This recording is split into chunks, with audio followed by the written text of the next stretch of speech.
Hey friends, today I'm going to continue on a subject I've been covering lately. That's the topic of how to handle radiation exposure from fallout. First off, it's about finding shelter. If you're outside when the fallout starts, you need to get inside the nearest building immediately. The walls and roof of a building can provide significant protection from radioactive particles.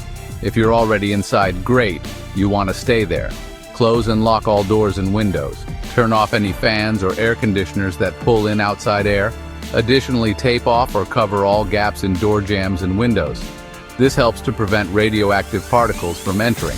Ultimately, you want to create as much of a barrier between you and the fallout as possible. Next up, you need to remove any contaminated clothing. Your outer clothing can be full of radioactive particles. Take it off carefully and avoid shaking it to prevent spreading those particles. Next, place the clothing in a plastic bag and seal it tightly. Now it's time to self-decontaminate. This is a critical step and you want to do your best to remove as much radioactive material from your body as possible. Wash your hands, face, and any other skin that was exposed. Use soap and water if you have it. If not, use moist wipes or a clean, wet cloth. The goal here is to remove as much contamination as possible. Pay close attention to areas like your hands and face, as these are the most likely to have come into contact with radioactive particles. While you're doing all this, you also want to make sure you're keeping up with intel. Monitor for updates. Tune into your radio or TV for emergency info and instructions. If available, they're going to have the latest on what's happening and what steps you need to take next. Emergency broadcasts can provide important information about the situation and other relevant details. Also, try to avoid touching your face.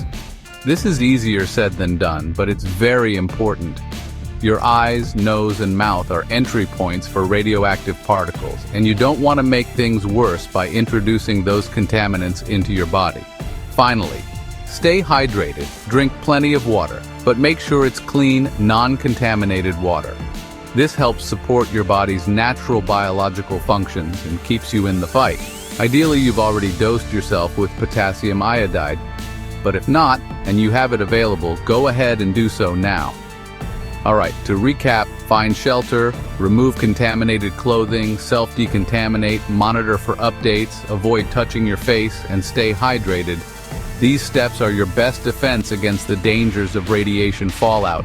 These steps can make a huge difference in mitigating the radiation exposure. Preparation and knowledge are key. Remember, knowledge is power.